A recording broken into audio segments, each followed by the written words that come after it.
Viewers, എല്ലാവർക്കും ദിജോസ് വേൾഡിൻ്റെ പുതിയൊരു വീഡിയോയിലേക്ക് സ്വാഗതം. പീരീഡിൻ്റെ ബ്ലീഡിങ് നിന്നതിന് ശേഷം 10 ദിവസം നിങ്ങൾ ഈ ടിപ്സ് കൃത്യമായിട്ട് ഫോളോ ചെയ്തുകൊണ്ട് പോവുകയാണെങ്കിൽ 10ാമത്തെ ദിവസം തന്നെ നിങ്ങൾക്ക് കൺസീവ് ആകാനായിട്ട് സാധിക്കും കേട്ടോ.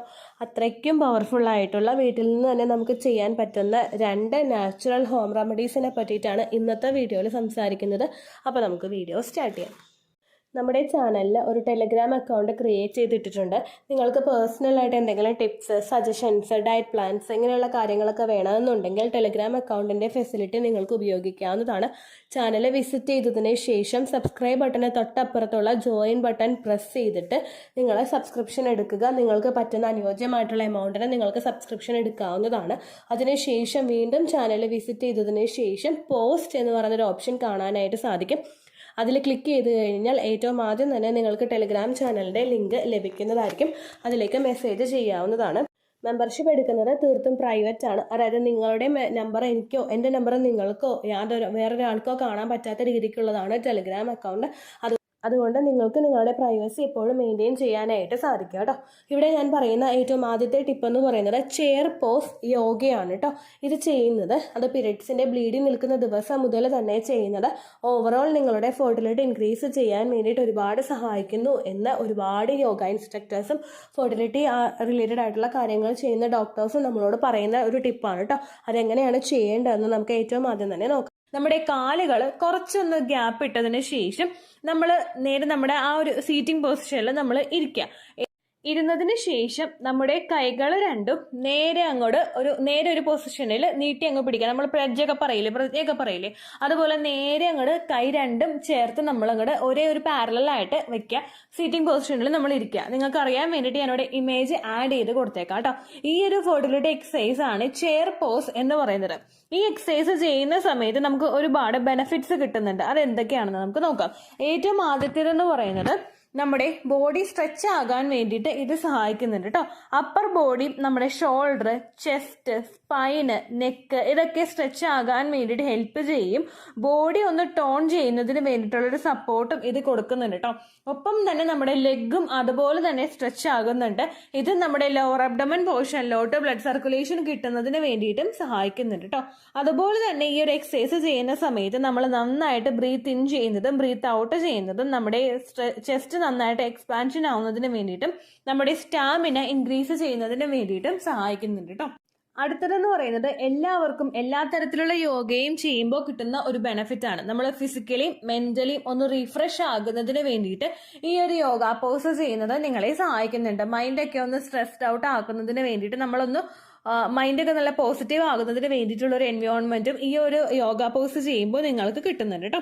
അടുത്തൊരു ബെനിഫിറ്റ് വരുന്നത് നമ്മുടെ ഓർഗൻസ് സ്റ്റിമുലേറ്റ് ചെയ്യുന്നതിന് വേണ്ടിയിട്ട് ഇത് സഹായിക്കുന്നു. നമ്മുടെ ഇന്നർ ആയിട്ടുള്ള കോർ മസിൽസ് ഒക്കെ ഒന്ന് ടോൺ ചെയ്യുന്നതിനും അതുപോലെ അബ്ഡോമൻ മസിൽസ് ഒക്കെ ഒന്ന് നന്നായിട്ട് സ്റ്റിമുലേറ്റ് ചെയ്യുന്നതിനും നമ്മുടെ സ്പൈൻ നന്നായിട്ട് ടൈറ്റ് ആയിട്ടിരിക്കുന്നതിനും വേണ്ടിയിട്ടുള്ള ഒരു സിറ്റുവേഷൻ ഇത് ഉണ്ടാക്കുന്നു. നമ്മൾ നമ്മുടെ നടു നേരെ പിടിച്ചിട്ട് വേണം ഈ ഒരു എക്സസൈസിന് വേണ്ടിയിട്ട് നമ്മൾ ഇരിക്കാൻ വേണ്ടിയിട്ട്. നടു ഒന്നും വളയുന്നില്ലല്ലോ. അപ്പോൾ നേരെ സ്ട്രെയിറ്റ് ആയിട്ടിരിക്കുമ്പോഴേക്കും നടുവിനൊക്കെ വേദനയും ബുദ്ധിമുട്ടും ഒക്കെ ഉള്ളവർക്ക് ആ ഒരു ഭാഗമൊക്കെ ഒന്ന് ടൈറ്റ് ആയിട്ട് വരുന്നതിനും വേദനയൊക്കെ ഉണ്ടാകുന്നത് റിഡ്യൂസ് ചെയ്യുന്നതിനും വേണ്ടിയിട്ട് സഹായിക്കുന്നുണ്ട് കേട്ടോ.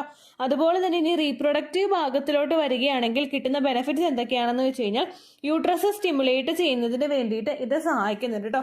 പല ആളുകൾക്കും എൻഡോമെട്രിയൽ ലൈനിങ് കൃത്യമായിട്ട് ഗ്രോ ആകുന്നില്ല.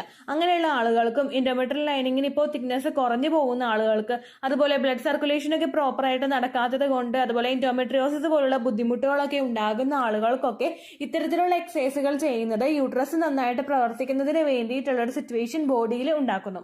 അതുപോലെ തന്നെ നമ്മുടെ എല്ലാ പ്രത്യുൽപാദന അവയവങ്ങളും സ്റ്റിമുലേറ്റ് ആകുന്നതിന് വേണ്ടിയിട്ടും ഇത് സഹായിക്കുന്നുണ്ട് കേട്ടോ. അണ്ടാശയം നന്നായിട്ട് പ്രവർത്തിക്കുന്നതിനും ട്യൂബ് നല്ല എഫിഷ്യന്റ് ആയിട്ട് പ്രവർത്തിക്കുന്നതിനും ഒക്കെ വേണ്ടിയിട്ടുള്ള സിറ്റുവേഷൻസ് ഈ ഒരു എക്സസൈസ് ചെയ്യുന്നതിലൂടെ നമുക്ക് കിട്ടുന്നുണ്ട് കേട്ടോ. ഇനി പുരുഷന്മാരെ ഈ ഒരു എക്സസൈസ് ചെയ്യുമ്പോഴേക്കും നേരത്തെ പറഞ്ഞ ബെനിഫിറ്റ്സിനോടൊപ്പം തന്നെ അവർക്ക് ഇറക്ടൈൽ ഡിസ്ഫങ്ഷൻ ഉണ്ടാകുന്നത് പ്രിവെന്റ് ചെയ്യുന്നതിന് വേണ്ടിയിട്ടും ഇത് സഹായിക്കുന്നു. അതുപോലെ തന്നെ പ്രിമച്വർ ആയിട്ടുള്ള ഇജാക്കുലേഷൻ ഉണ്ടാകുന്ന സമയത്ത് ആ ഒരു സിറ്റുവേഷൻ ഉണ്ടാകുന്നത് പ്രിവെന്റ് ചെയ്യുന്നതിന് വേണ്ടിയിട്ടും ഇത് സപ്പോർട്ട് കൊടുക്കുന്നുണ്ട്. ഒപ്പം തന്നെ പുരുഷൻ പുരുഷന്മാരുടെ സ്റ്റാമിന വർദ്ധിപ്പിക്കുന്നതിന് വേണ്ടിയിട്ടും ഇത് സഹായിക്കുന്നു. പുരുഷന്മാർ പലപ്പോഴും വീക്കായി പോകുന്ന സമയത്ത് ആ ഒരു ബെഡിൽ അതിനനുസരിച്ചിട്ട് സ്ത്രീകളും പുരുഷന്മാരും സഫർ ചെയ്യേണ്ട സിറ്റുവേഷൻസ് ഉണ്ടാകുന്നുണ്ട്. അങ്ങനെയുള്ള ആളുകൾക്ക് ഇത്തരത്തിലുള്ള എക്സസൈസുകൾ ചെയ്യുന്നത് നമ്മുടെ ബോഡി ഒന്ന് ടോൺ ചെയ്തെടുക്കുന്നതിനും ഓവറോൾ നമ്മുടെ പെർഫോമൻസ് ഇൻക്രീസ് ചെയ്യുന്നതിനും വേണ്ടിയിട്ട് സഹായിക്കുന്നുണ്ട് കേട്ടോ. നിങ്ങളിത് ഇരിക്കുന്ന ഒരു പൊസിഷൻ ഒന്ന് മനസ്സിൽ സങ്കല്പിച്ച് നോക്കുക. കാലൊക്കെ ഒന്ന് ഗ്യാപ്പ് ഇട്ടിട്ട് നമുക്ക് ഈ ഒരു പൊസിഷനിൽ ഇരിക്കാനായിട്ട് പറ്റുള്ളൂ. അപ്പൊ നമ്മൾ ആ ഒരു പ്രഷർ നമ്മൾ കൊടുക്കുകയാണ്. ആ ഒരു ലോവർ ബോഡിക്ക് നമ്മളൊരു പ്രഷർ കൊടുത്ത് കാലിൽ ഒന്ന് സ്ട്രോങ് ആക്കിയിട്ടാണ് നമ്മൾ ഈ ഒരു എക്സസൈസ് ചെയ്യുന്നത്. ഇത് നമ്മുടെ പെൽവിക്കിന്റെ ഭാഗമൊക്കെ വികസിക്കുന്നതിന് വേണ്ടിയിട്ടും അങ്ങനെ വികസിച്ചാൽ മാത്രമേ ബ്ലഡ് സർക്കുലേഷൻ നടക്കൂ എന്നും മനസ്സിലാക്കിക്കൊണ്ട് നമ്മൾ മുൻപോട്ടേക്ക് പോകാനായിട്ട് നോക്കുക കേട്ടോ. ഇനി എപ്പോഴൊക്കെയാണ് ഈ ഒരു ഫെർട്ടിലിറ്റി എക്സസൈസ് ചെയ്യേണ്ടതെന്ന് നമുക്ക് നോക്കാം. സാധാരണയായിട്ട് പീരീഡ്സിന്റെ സമയത്ത് നമുക്ക് ആർക്കും തന്നെ ഇങ്ങനെ ഒന്ന് പെൽവിക്ക് ഒന്ന് സ്ട്രെച്ച് ആവുന്ന രീതിക്കോ അല്ലെങ്കിൽ കാലൊന്ന് അകത്തിയിട്ടുള്ള എക്സസൈസുകൾ ചെയ്യാനായിട്ടോ താല്പര്യം ഉണ്ടാകാറില്ല. അങ്ങനെയുള്ള സിറ്റുവേഷൻസിൽ കൂടെ കടന്നു പോകുന്ന ആളുകൾക്ക് പീരീഡ്സിന്റെ ടൈം സ്കിപ്പ് ചെയ്യാവുന്നതേ ഉള്ളൂ. പക്ഷേ അങ്ങനെ എല്ലാ സിറ്റുവേഷൻസ് ഒന്നും കുഴപ്പമില്ല. കപ്പ് വെക്കുന്നവരാണ്, മറ്റുള്ള ബുദ്ധിമുട്ടുകളൊന്നും ഇല്ലെങ്കിൽ നിങ്ങൾക്ക് പീരീഡ്സിന്റെ സമയത്താണെങ്കിലും മറ്റുള്ള മെൻസ്ട്രൽ ക്രാംസ് ഒന്നും ഇല്ലെങ്കിൽ ഈ ഒരു എക്സസൈസ് ചെയ്യാവുന്നതേ ഉള്ളൂ. പീരീഡ്സിന്റെ സമയം മുതൽക്ക് തന്നെ ഈ ഒരു എക്സസൈസ് ചെയ്ത് തുടങ്ങുന്നത് എഗ് ക്വാളിറ്റിയോട് കൂടി വളരുന്നതിന് വേണ്ടിയിട്ട് സഹായിക്കുന്നുണ്ട് കേട്ടോ. കണ്ടിന്യൂസ് ആയിട്ട് ഇംപ്ലാന്റേഷൻ നടക്കുന്ന സമയത്ത് വരെയൊക്കെ നിങ്ങൾക്ക് ഈ ഒരു എക്സസൈസ് ചെയ്യാം. യാതൊരു തരത്തിലുള്ള ഒരു സൈഡ് എഫക്റ്റ് നിങ്ങൾക്ക് ഉണ്ടാവില്ല. ഈ ഒരു പൊസിഷനിൽ നിൽക്കുന്ന സമയത്ത് പ്രത്യേകം ശ്രദ്ധിക്കാൻ, നന്നായിട്ട് ബ്രീത്ത് ഇൻ ചെയ്യുക, ദെൻ സ്ലോലി ബ്രീത്ത് ഔട്ട് ചെയ്യുക. ഒരു 5 മിനിറ്റ് ഒക്കെ ആയിരിക്കും ചിലപ്പോൾ നിങ്ങൾക്ക് ആ ഒരു പൊസിഷനിൽ ഹോൾഡ് ചെയ്ത് നിൽക്കാനായിട്ട് പറ്റുന്നത്. തുടക്കക്കാരിയായിട്ടുള്ള ഒരാൾക്ക് ചിലപ്പോൾ ഒരു 5 മിനിറ്റ് നിൽക്കാൻ പറ്റണമെന്നില്ല. ചിലപ്പോൾ ഒരു 60 സെക്കൻഡ് ഒക്കെ ആയിരിക്കും നമുക്ക് നിൽക്കാൻ പറ്റുന്നത്. അത്രയും നേരം വരെ നിങ്ങൾ നിന്ന് നോക്കുക. അതിനുശേഷം നിങ്ങൾ റിലാക്സ് ചെയ്യുക. നോർമൽ പൊസിഷനിൽ, നമ്മൾ സ്റ്റാൻഡിംഗ് പൊസിഷനിൽ നിങ്ങൾ നിൽക്കുക. അതിനുശേഷം എഗെയിൻ നിങ്ങൾ ആ ഒരു രീതിക്ക് തന്നെ നിൽക്കുക. ദെൻ സ്റ്റോപ്പ് വാച്ച് ഓൺ ചെയ്ത് വെച്ചിട്ട് ഒരു 60 സെക്കൻഡ്സ് നിങ്ങൾ അതേ പൊസിഷൻ മെയിൻറ്റെയിൻ ചെയ്യുക. ദെൻ റിലാക്സ് ചെയ്യുക. ബ്രീത്ത് ഇൻ നന്നായിട്ട് ചെയ്യുക, ബ്രീത്ത് ഔട്ട് സ്ലോലി ചെയ്തിട്ട് നിങ്ങൾ ഈ ഒരു എക്സസൈസ് കണ്ടിന്യൂ ചെയ്യുക കേട്ടോ. അടുത്തതായിട്ട് നിങ്ങൾ ഫോളോ ചെയ്യേണ്ട കാര്യം, പീരീഡ്സിൻ്റെ ഡേ 1 മുതൽ തന്നെ കണ്ടിന്യൂസ് ആയിട്ട് സെലീനിയം ഉപയോഗിക്കാനായിട്ട് നോക്കുക. സെലീനിയം എന്ന് പറയുന്നത് അതൊരു എസെൻഷ്യൽ ആയിട്ടുള്ള ഒരു മിനറലാണ്. നമ്മുടെ ബോഡിക്ക് അതിൻ്റെ ഫങ്ഷൻ എല്ലാം പ്രോപ്പറായിട്ട് നടക്കാൻ വേണ്ടിയിട്ട്, അതിൻ്റെ അവയവങ്ങളുടെയൊക്കെ പ്രവർത്തനങ്ങളെല്ലാം നന്നായിട്ട് നടക്കാൻ വേണ്ടിയിട്ട് നമ്മുടെ ശരീരത്തിൽ വേണ്ടുന്ന ഒരു മിനറലാണ് സെലീനിയം എന്ന് പറയുന്നത് കേട്ടോ. സെലീനിയം ഉപയോഗിക്കുന്നത് വഴി നമുക്ക് ഒരുപാട് ബെനിഫിറ്റ്സ് കിട്ടുന്നുണ്ട്. അത് ഏതൊക്കെയാണെന്ന് നോക്കിക്കഴിഞ്ഞാൽ നിങ്ങൾ തന്നെ വണ്ടറായി പോകും. കാരണം നിങ്ങൾ പ്രഗ്നൻ്റ് ആകാൻ വേണ്ടിയിട്ടുള്ള എല്ലാ കാര്യങ്ങളും ഇത് ഉപയോഗിക്കും നമുക്ക് കിട്ടുന്നുണ്ട് കേട്ടോ. ഏറ്റവും ആദ്യത്തേത്, നിങ്ങളുടെ ഇംപ്ലാന്റേഷൻ നടക്കാൻ വേണ്ടിയിട്ട് സെലീനിയം സഹായിക്കുന്നുണ്ട്. എങ്ങനെയാണെന്ന് വെച്ച് കഴിഞ്ഞാൽ നിങ്ങളുടെ എഗ്ഗിൻ്റെ ക്വാളിറ്റി ഇത് നന്നായിട്ട് ഇൻക്രീസ് ചെയ്യാൻ വേണ്ടിയിട്ട് സഹായിക്കുന്നുണ്ട്.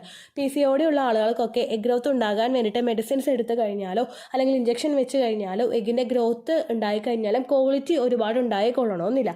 അതുകൊണ്ട് തന്നെ ക്വാളിറ്റി കുറവുള്ള ആളുകൾക്ക് PCODയോ തൈറോയിഡോ മറ്റുള്ള ഹോർമോണൽ ഇഷ്യൂസോ ഉള്ള ആളുകൾക്കൊക്കെ ഇത് കൃത്യമായിട്ട് എടുക്കുന്നത് നാച്ചുറലി തന്നെ എഗ്ഗിൻ്റെ ക്വാളിറ്റി നന്നായിട്ട് വർദ്ധിപ്പിക്കാൻ വേണ്ടിയിട്ട് സഹായിക്കുന്നുണ്ട് കേട്ടോ. രണ്ടാമതായിട്ട് ഇവ ഓക്സിഡേറ്റീവ് സ്ട്രെസ്സിൽ നിന്ന് ഫോളിക്കിൾസിനെ പ്രൊട്ടക്ട് ചെയ്യുന്നുണ്ട്. ഓക്സിഡേറ്റീവ് സ്ട്രെസ് ശരീരത്തിൽ കൂടുന്നതിൻ്റെ ഭാഗമായിട്ടാണ് ഇംപ്ലാന്റേഷൻ ഫെയിൽ ആയി പോകാനായിട്ടുള്ള ചാൻസസ് നന്നായിട്ട് കൂടുന്നത്. അതിൽ നിന്ന് ഫോളിക്കിളിനെ ഇത് പ്രൊട്ടക്ട് ചെയ്യുന്നുണ്ട്. ഒപ്പം നമ്മുടെ എൻഡോമെട്രിയൽ ലൈനിങ് സ്റ്റേബിൾ ആയിട്ട് നിലനിർത്തിക്കൊണ്ട് പോകുന്നതിന് വേണ്ടിയിട്ട് നല്ലൊരു എൻവയോൺമെൻറ്റ് ബോഡിയിൽ ക്രിയേറ്റ് ചെയ്ത് വെക്കുന്നുണ്ട്. നമ്മളിപ്പോൾ സെലീനിയം ഒക്കെ എടുത്തിട്ട് നല്ല ക്വാളിറ്റി ഉള്ള ഒരു എഗ്ഗ് വളർത്തിക്കൊണ്ട് വരികയോ അല്ലെങ്കിൽ വേറെ എന്തെങ്കിലുമൊക്കെ ട്രീറ്റ്മെൻറ്റ്സ് ഒക്കെ ചെയ്തിട്ട് നല്ല ക്വാളിറ്റി ഉള്ള ഒരു എഗ്ഗ് ഫോം ചെയ്തെടുക്കുകയോ ഒക്കെ ചെയ്ത് കഴിഞ്ഞാലും ഫെർട്ടിലൈസേഷൻ നടന്നിട്ട് ഇത് ഇംപ്ലാന്റ് ആകേണ്ടത് എൻഡോമെട്രിയൽ ലൈനിങ്ങിൽ വെച്ചിട്ടാണ്. എൻഡോമെട്രിയൽ ലൈനിങ്ങിന് അത്രത്തോളം തിക്നെസ് ഇല്ലാതെ വരികയോ ക്വാളിറ്റി കുറഞ്ഞു പോവുകയോ ചെയ്ത് കഴിഞ്ഞാൽ ലൈനിങ് ഷെഡായിട്ട് പീരീഡ്സ് വേഗത്തിൽ വരാനായിട്ട് കാരണമാകുന്നുണ്ട്. അത് അവോയ്ഡ് ചെയ്യാൻ വേണ്ടിയിട്ട് നല്ലൊരു എൻഡോമെട്രിയൽ ലൈനിങ് മെയിൻറ്റെയിൻ ചെയ്തെടുക്കാൻ വേണ്ടിയിട്ടും സെലീനിയം ഉപയോഗിക്കുന്നത് സഹായിക്കുന്നുണ്ട് കേട്ടോ. അതുപോലെ തന്നെ നിങ്ങൾക്ക് എംബ്രിയോ ഫോം ആകുന്നുണ്ടെങ്കിലും അതിനെയും ഓക്സിഡേറ്റീവ് ഡാമേജിൽ നിന്ന് പ്രൊട്ടക്ട് ചെയ്തിട്ട് ഇംപ്ലാന്റേഷൻ നടത്തിയെടുക്കാൻ വേണ്ടിയിട്ടുള്ള ഒരു എൻവയോൺമെൻറ്റ് ബോഡിയിൽ ക്രിയേറ്റ് ചെയ്യുന്നതിനും സെലീനിയം യൂസ് ചെയ്യുന്നത് സഹായിക്കുന്നുണ്ട്. അടുത്തൊരു ബെനിഫിറ്റ് നമുക്ക് കിട്ടുന്നത് ഹോർമോൺ ബാലൻസ് ശരീരത്തിൽ മെയിൻറ്റെയിൻ ചെയ്യുന്നതിന് വേണ്ടിയിട്ട് സെലീനിയം ഹെൽപ്പ് ചെയ്യുന്നുണ്ട് എന്നുള്ളതാണ്. തൈറോയിഡിൻ്റെ ഫംഗ്ഷൻ നന്നായിട്ട് നടക്കുന്നതിന് വേണ്ടിയിട്ടും ഓവുലേഷനും അതുപോലെ പ്രഗ്നൻസി സപ്പോർട്ടും ശരീരത്തിൽ കൊടുക്കുന്നതിന് വേണ്ടിയിട്ടുള്ള രീതിക്ക് ഈസ്ട്രോജൻ്റെയും പ്രൊജസ്ട്രോണിൻ്റെയും ബാലൻസും മറ്റുള്ള ഹോർമോൺസിൻ്റെ പ്രവർത്തനവും ഒക്കെ വളരെ സ്റ്റേബിളായിട്ട് കൊണ്ടുപോകുന്നതിന് വേണ്ടിയിട്ട് സെലീനിയം യൂസ് ചെയ്യുന്നത് ഹെൽപ്പ് ചെയ്യുന്നുണ്ട് കേട്ടോ. അതുപോലെ തന്നെ എഗ് ഗ്രോത്തിനും ഫോളിക്കുലാർ ഗ്രോത്തിനും ഫോളിക്കുലാർ സപ്പോർട്ടിനും ഒക്കെ ആയിട്ട് ഇത് ഹെൽപ്പ് ചെയ്യുന്നുണ്ട്. സ്ത്രീകൾക്ക് ഇത്രത്തോളം ബെനിഫിറ്റ് കിട്ടുന്നതോടൊപ്പം തന്നെ പുരുഷന്മാർക്കും ഇത് ഉപയോഗിക്കുമ്പോൾ ഒരുപാട് ഗുണങ്ങൾ കിട്ടുന്നുണ്ട്. എങ്ങനെയാണെന്ന് വെച്ച് കഴിഞ്ഞാൽ പുരുഷന്മാർക്ക് അവരുടെ സ്പോമിൻ്റെ മോർഫോളജി, അതിൻ്റെ മോട്ടിലിറ്റി, DNA ഡാമേജ് എന്നിവയുണ്ടാവുന്നത് പ്രിവെൻറ്റ് ചെയ്യുന്നതിന് വേണ്ടിയിട്ട് ഇത് യൂസ് ചെയ്യുന്നത് സഹായിക്കുന്നുണ്ട് കേട്ടോ. പീരീഡ്സിൻ്റെ ഡേ 1 മുതൽക്ക് തന്നെ നിങ്ങൾ കൃത്യമായിട്ട് ഈ ഒരു കാര്യം ഫോളോ ചെയ്തുകൊണ്ട് പോകുകയാണെങ്കിൽ എന്തെല്ലാം ഹോർമോണൽ ഇംബാലൻസസ് ഉണ്ടെങ്കിലും എന്തൊക്കെ പ്രശ്നങ്ങൾ നിങ്ങൾക്കുണ്ടെങ്കിലും കൺസീവ് ആകാനായിട്ട് ഇത് സഹായിക്കും. സഹായിക്കുന്നുണ്ട്. ഇൻ കേസ് IUI ചെയ്യുന്നവരാണെങ്കിലും IVF ചെയ്യുന്നവരാണെങ്കിലും അതുപോലെ ഇഞ്ചക്ഷനോ മെഡിക്കേഷൻസോ എടുക്കുന്നവരാണെങ്കിലും മസ്റ്റായിട്ട് സെലീനിയം എന്നുള്ളൊരു മിനറൽ നിങ്ങളുടെ ശരീരത്തിൽ എത്തിക്കാൻ വേണ്ടിയിട്ടുള്ള കാര്യങ്ങൾ നിങ്ങൾ ചെയ്യണം കേട്ടോ. സെലീനിയം ഇൻക്ലൂഡഡ് ആയിട്ടുള്ള കുറച്ച് ഫുഡ് ഐറ്റംസും കൂടി ഞാൻ നിങ്ങൾക്ക് ഇൻട്രൊഡ്യൂസ് ചെയ്തു തരാം. അതിൽ നിന്ന് നിങ്ങൾക്ക് ഏറ്റവും എളുപ്പത്തിൽ പിക്ക് ചെയ്തെടുക്കാൻ പറ്റുന്ന ഫുഡ് ഐറ്റം ഡെയിലി ഡയറ്റിൽ ഇൻക്ലൂഡ് ചെയ്യാൻ വേണ്ടിയിട്ട് കൂടി നിങ്ങൾ ശ്രദ്ധിക്കണം കേട്ടോ. നട്ട്സിൽ സെലീനിയത്തിൻ്റെ കണ്ടന്റ് അടങ്ങിയിട്ടുണ്ട്. ബദാം, വാൾനട്ട്, പീനട്ട്, നമ്മുടെ കപ്പലണ്ടി ഐറ്റംസിലെല്ലാം ഇതിൽ അടങ്ങിയിട്ടുണ്ട് കേട്ടോ. ബദാമും അതുപോലെ വാൾനട്ടും അഫോർഡ് ചെയ്യാൻ പറ്റാത്തവരാണ് നിങ്ങളെങ്കിൽ കുറച്ച് ക്വാണ്ടിറ്റിയിൽ കപ്പലണ്ടി ആണെങ്കിലും ഇടയ്ക്കിടയ്ക്ക് കഴിക്കാനായിട്ട് നോക്കുക. ഫിഷിലാണെങ്കിൽ ട്യൂണയിലും സാൽമൺ ഫിഷിലും ഇത് അടങ്ങിയിട്ടുണ്ട്. അതുപോലെ മുട്ടയിലുണ്ട്, ചിക്കനിലുണ്ട്, വോൾ ഗ്രെയിൻസിൽ മുഴുധാന്യങ്ങളിൽ ഇത് അടങ്ങിയിട്ടുണ്ട് കേട്ടോ. അതായത് നമുക്ക് കിൻവ പോലുള്ള ഐറ്റംസില്ല, കിൻവ, ഓട്ട് മീൽ പോലുള്ള ഐറ്റംസിലെല്ലാം ഇത് അടങ്ങിയിട്ടുണ്ട്. അതുകൊണ്ട് ഇങ്ങനെയുള്ള ഫുഡ് ഐറ്റംസ് ഡെയിലി നിങ്ങളുടെ ഡയറ്റിൽ ഇൻക്ലൂഡ് ചെയ്യാനായിട്ട് നോക്കുക. അതൊന്നും ചെയ്യാതെ നമ്മൾ വെറുതെ എഗ് ഗ്രോത്ത് ഉണ്ടാവാൻ വേണ്ടിയിട്ടുള്ള കാര്യങ്ങൾ എടുത്തുകൊണ്ട് മാത്രം കാര്യം ഉണ്ടാവില്ല. എഗ്ഗിൻ്റെ ക്വാളിറ്റി നല്ല റൂട്ടിൽ നിന്ന് തന്നെ ഇൻക്രീസ് ചെയ്യാൻ വേണ്ടിയിട്ടുള്ള ഈ 2 ടിപ്സും നിങ്ങൾ കൃത്യമായിട്ട് ഫോളോ ചെയ്യാൻ വേണ്ടിയിട്ട് ശ്രദ്ധിക്കണം. ഉറപ്പായിട്ടും പീരിയഡ്സിൻ്റെ ആ ഒരു ഡേ മുതൽ നിങ്ങൾ ശ്രദ്ധിക്കുകയാണെങ്കിൽ ഒരു 10 ഡേയ്സിനകത്ത് തന്നെ ബ്ലീഡിങ് നിന്നിട്ട് 10 ഡേയ്സിനകത്ത് തന്നെ നിങ്ങൾക്ക് കൺസീവ് ആകാനായിട്ട് ഫെർട്ടിലൈസേഷൻ നടക്കാൻ വേണ്ടിയിട്ടും ഈ ടിപ്സ് ഒരുപാട് സഹായിക്കും കേട്ടോ. ഇത്രയേ ഉള്ളൂ വീഡിയോ. യൂസ്ഫുൾ ആയി കാണുമെന്ന് വിശ്വസിക്കുന്നു. യൂസ്ഫുൾ ആവുന്നുണ്ടെങ്കിൽ ലൈക്ക് ചെയ്യുക, ഫ്രണ്ട്സിനൊക്കെ ഷെയർ ചെയ്ത് കൊടുക്കുക കേട്ടോ. എന്തെങ്കിലും സംശയം ഉണ്ടെങ്കിൽ നിങ്ങൾ കമൻസിൽ ചോദിക്കുക. പണ്ടത്തെ വീഡിയോയ്ക്ക് കമൻസ് ഇടുന്നവർക്ക് റിപ്ലൈ ലഭിക്കുന്നില്ലെങ്കിൽ ലേറ്റസ്റ്റ് ആയിട്ട് ഞാൻ ഏത് വീഡിയോ ആണോ അപ്ലോഡ് ചെയ്യുന്നത് അതിന് താഴെ കമൻറ്റ് ഒന്ന് കോപ്പി പേസ്റ്റ് ചെയ്യാനായിട്ട് ശ്രദ്ധിക്കുക കേട്ടോ. അതുപോലെ ഓവുലേഷൻ ഡേറ്റ് കാൽക്കുലേറ്റ് ചെയ്ത് തരാനായിട്ട് റിക്വസ്റ്റ് ചെയ്യുന്ന ആളുകൾ എത്രയാണോ സൈക്കിൾ ലെങ്ത് അത് മെൻഷൻ ചെയ്യാനായിട്ട് ശ്രദ്ധിക്കുക. സൈക്കിൾ ലെങ്ത് എന്നതുകൊണ്ട് ഉദ്ദേശിച്ചത് ഓരോ മാസവും എത്ര ദിവസം കൂടുമ്പോഴാണോ ബ്ലീഡിങ് വരുന്നത് അതാണ് സൈക്കിൾ ലെങ്ത്. കഴിഞ്ഞ മാസം ഒരു 8-ാം തീയതിയാണ് ബ്ലീഡിങ് ആയതെങ്കിൽ ഈ മാസം 6-ാം തീയതിയാണ് ബ്ലീഡിങ് ആയതെങ്കിൽ കഴിഞ്ഞ മാസം 8-ാം തീയതി മുതൽ ഈ മാസം 6-ാം തീയതി വരെ എത്ര ദിവസമുണ്ടോ അത് കാലണ്ടറിൽ എണ്ണി തിട്ടപ്പെടുന്നതാണ് നിങ്ങളുടെ സൈക്കിൾ ലെങ്ത്. സൈക്കിൾ ലെങ്ത് നമ്മൾ കൃത്യമായിട്ട് കാൽക്കുലേറ്റ് ചെയ്യുകയാണെങ്കിൽ ഓവുലേഷൻ ഡേറ്റ് എളുപ്പത്തിൽ കണ്ടുപിടിക്കാൻ വേണ്ടിയിട്ട് ഒരുപാട് ആപ്ലിക്കേഷൻസും ഒരുപാട് ഓൺലൈൻ ആയിട്ടുള്ള വെബ്സൈറ്റുകളും ഇന്ന് നമുക്ക് അവൈലബിൾ ആണ്. പ്ലേ സ്റ്റോറിൽ പോയിട്ട് ഓൺലൈൻ ഓവുലേഷൻ ട്രാക്കർ എന്ന് ടൈപ്പ് ചെയ്ത് കഴിഞ്ഞാൽ നിങ്ങൾക്ക് അതുമായിട്ട് ബന്ധപ്പെട്ടിട്ടുള്ള ആപ്ലിക്കേഷൻസ് കിട്ടും. അത് പറ്റുന്നില്ല എങ്കിൽ ഗൂഗിളിൽ പോയിട്ട് ഓൺലൈൻ ഓവുലേഷൻ കാൽക്കുലേറ്റർ എന്ന് ടൈപ്പ് ചെയ്ത് കഴിഞ്ഞാൽ അതുമായിട്ട് ബന്ധപ്പെട്ടിട്ടുള്ള വെബ്സൈറ്റുകൾ നിങ്ങൾക്ക് കിട്ടും. അതിൽ നിങ്ങളുടെ ലാസ്റ്റ് മന്തിലെ മെൻസ്ട്രേഷൻ്റെ ഡേറ്റും ഒപ്പം ഞാൻ ഈ പറഞ്ഞ രീതിക്ക് നിങ്ങൾ കാൽക്കുലേറ്റ് ചെയ്യുന്ന സൈക്കിൾ ലെങ്ത്തും എൻ്റർ ചെയ്ത് കൊടുക്കുകയാണെങ്കിൽ നിങ്ങൾക്ക് കൃത്യമായിട്ട് ഓവുലേഷൻ ഡേറ്റ് കണ്ടുപിടിക്കാനായിട്ട് സാധിക്കും. ഫെർട്ടൈൽ ടൈം പീരീഡും നിങ്ങൾക്ക് കിട്ടും. അതായത് എത്ര ദിവസം മുതൽ കോൺടാക്ട് ചെയ്ത് തുടങ്ങിക്കഴിഞ്ഞാൽ നിങ്ങൾ പ്രഗ്നൻ്റ് ആകും എന്നുള്ളൊരു ഡേറ്റും നിങ്ങൾക്ക് പ്രോപ്പറായിട്ട് കിട്ടും കേട്ടോ. ഇത് കാൽക്കുലേറ്റ് ചെയ്യുന്ന സമയത്ത് സൈക്കിൾ ലെങ്ത് കാൽക്കുലേറ്റ് ചെയ്യുന്ന സമയത്ത് നിങ്ങളുടെ ആ ഒരു കലണ്ടറിൽ നോക്കി തന്നെ നിങ്ങൾ കാൽക്കുലേറ്റ് ചെയ്യുക. പല മാസങ്ങളിലും 30-31 ദിവസമുണ്ട്, അതുകൊണ്ടാണ് അങ്ങനെ പറഞ്ഞത്. ഒപ്പം നിങ്ങൾക്ക് ബ്ലീഡിങ് തുടങ്ങിയ ദിവസത്തിന് വേണം നിങ്ങൾ ഡേ 1 ആയിട്ട് എടുക്കാൻ വേണ്ടിയിട്ട്. സ്പോട്ടിങ് തുടങ്ങിയ ദിവസത്തിനെ, അതായത് ചെറുതായിട്ട് ഡിസ്ചാർജ് പോയി തുടങ്ങിയ ദിവസത്തിനെ നിങ്ങൾ കൺസിഡർ ചെയ്യേണ്ട ആവശ്യം ഇല്ല കേട്ടോ. അപ്പോൾ ഇത്രയേ ഉള്ളൂ വീഡിയോ. അടുത്തൊരു വീഡിയോ ആയിട്ട് നമുക്ക് വീണ്ടും കാണാം. ബൈ.